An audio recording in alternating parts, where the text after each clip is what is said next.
மகிழ்ச்சியின் சத்தம் வழங்கும் அனுதின தேவமன்னா. Voice of Joy presents Daily Manna by Reverend A. Benedict. Praise the Lord. God loves you so much. இன்றைய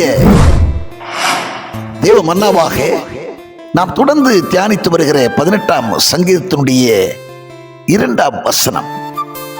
கர்த்தர் என் கன்மலையும் என் கோட்டையும் என் இரட்சகரும் என் தேவனும், நான் நம்பியிருக்கிற என் துருகமும் என் கேடகமும் என் இரட்சணிய கொம்பும் என் உயர்ந்த அடைக்கலமுமா இருக்கிறார். கடந்த 4 தினங்களாகவே நாம் இந்த 2ஆம் வசனத்தில் வார்த்தைகளைத்தான் தியானித்து வருகிறோம்.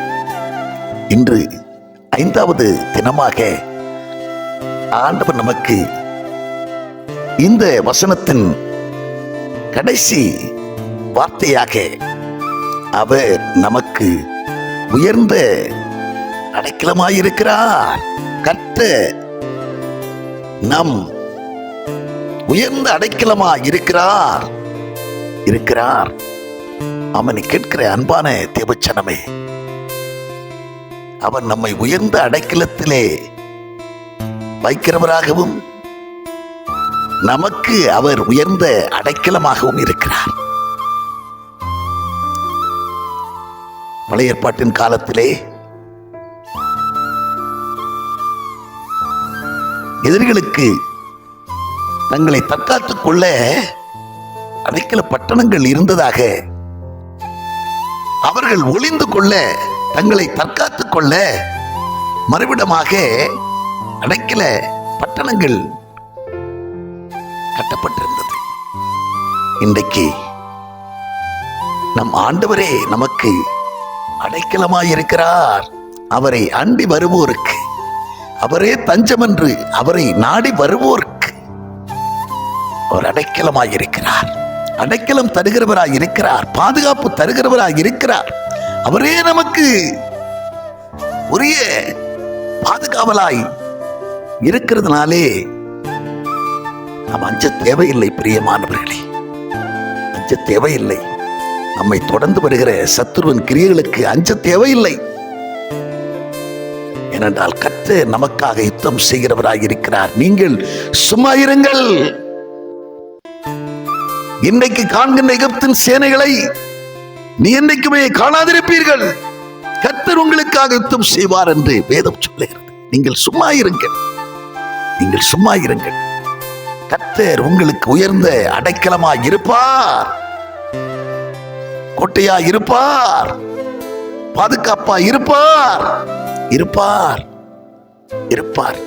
நாம் என்னை கேட்கிற அன்பான தேவச்சனமே, 37ஆம் சங்கீதத்திலே 5ஆம் வசனத்திலே சொல்லப்பட்டிருக்கிற வண்ணமாக உங்கள் வழியை அவருக்கு ஒப்புவித்து அவர் மேல் நம்பிக்கையாயிருங்கள், அவர் மேல் நம்பிக்கையாயிருங்கள். அவரே உங்கள் காரியங்களை வாய்க்க பண்ணுவார், வாய்க்க பண்ணுவார். எனவே அவர் நமக்கு உயர்ந்த அடைக்கலமாயிருக்கிறார், அடைக்கலம் தருகிறவராயிருக்கிறார். தஞ்சமென்று வந்திருக்க வருவோரை, ஆதரவு கேட்டு வருவோரை, அவரை நாடி வருவோருக்கு அவர் அடைக்கலமாயிருக்கிறார், அடைக்கலமாயிருக்கிறார். அவர் நாளும் பாதுகாப்பு தருகிறவராயிருக்கிறார், பாதுகாவலராயிருக்கிறார். ஆம், என்னை கேட்கிற அன்பான தேவச்சனமே, தமது சிறகினாலே நம்மை மூடி மறைத்து நம்மை காக்கிறவராயிருக்கிறார், காக்கிறவராயிருக்கிறார். வேடனுடைய கண்ணிக்கும் பாழாக்கும் கொள்ளை நோய்க்கும் நம்மை தப்புவிக்கிறவராயிருக்கிறார், தப்புவிக்கிறவராயிருக்கிறார்.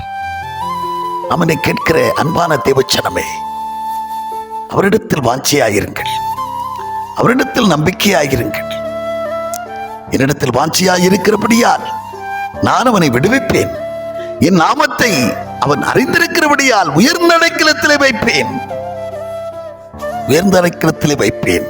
என்னை நோக்கி கூப்பிடும் போது மறுவுத்தரவருளச் செய்வேன், ஆபத்தில் கூட இருப்பேன், தப்புவிப்பேன், கலப்படுத்துவேன், திருப்தியாக்குவேன் என்று சொல்லியிருக்கிற வார்த்தையின்படியாக 91ஆம் சங்கீதத்திலே 14-15 வார்த்தைகளின்படியாக நமக்கு உயர்ந்த அடைக்கலமாயிருக்கிறார், நமக்கு பாதுகாவலாயிருக்கிறார், நம்மை ரட்சிக்கிறவராயிருக்கிறார். யுத்தாயுதங்களால் செய்ய முடியாததை நமக்கு அவர் செய்து நம்மை பாதுகாக்கிற, நம்மை பராமரிக்கிற அன்பு தகப்பனாக இருக்கிறார். அவர் நமக்கு அடைக்கலமாய் இருக்கிறார், அவர் நமக்கு தஞ்சமாய் இருக்கிறார். தஞ்சமென்று வந்திருக்கிற, தஞ்சமென்று அவரை நாடி வருகிற ஒருவரையும் அவர் தள்ளிவிடுவதே இல்லை, புறம்பே தள்ளுவதே இல்லை. பிரியமானவர்களே, அவரை அண்டிக் கொள்ளுங்கள், அவரை உறுதியாய் பற்றிக் கொள்ளுங்கள். அவர் உங்களை கடைசி வரைக்கும் கைவிடவே மாட்டார். நாம் ஜெபம் பண்ணுவோம். பரலோக பிதாவே, நாங்கள் உம்மை துதிக்கிறோம், உம்மை ஸ்தோத்திரிக்கிறோம். ஆண்டவரே, எங்களுக்கு உயர்ந்த அடைக்கலமாய் இருக்கிறவரே, எங்களை உயர்ந்த அடைக்கலத்தில் ஏறி இருக்க பண்ணுகிறவரே, சத்துருனால் எங்களுக்கு பாதிப்பு வராதபடி ஆண்டவரே, எங்களுக்கு என்றும் எப்போதும் எங்களுக்கு ஆதரவாய் இருக்கிறவரே, எங்கள் வழிகளை செவைப்படுத்துகிறவரே, வெள்ளம் போல சாத்தான் வந்தாலும் எங்களுக்காய் கொடியேற்றுகிறவராய் இருக்கிறவர், எங்களுக்காய் யுத்தம் செய்கிறவரே, நீங்கள் சும்மா இருங்கள், நான் உங்களுக்காய் யுத்தம் செய்வேன் என்று சொல்லி எங்களுக்காய் நாளும் யுத்தம் செய்கிற எங்கள் அன்பு தகப்பனே, உம்மிடத்தில் எங்களை அர்ப்பணிக்கிறோம் ஐயா. உண்மையே நாங்கள் நாடி வந்திருக்கிறோம் ஐயா. எங்களுக்கு நீர் அடைக்கலமாய் இருப்பீராக, எங்களுக்கு பலனாய் இருப்பீராக, உரிய பாதுகாப்பு தந்து எங்களை நாளும் நடத்த வேண்டும் என்று கரத்தில் அர்ப்பணித்து ஜெபிக்கிறோம். இயேசு கிறிஸ்து மூலம் ஜெபிக்கிறோம் நல்ல பிதாவே, ஆமென்.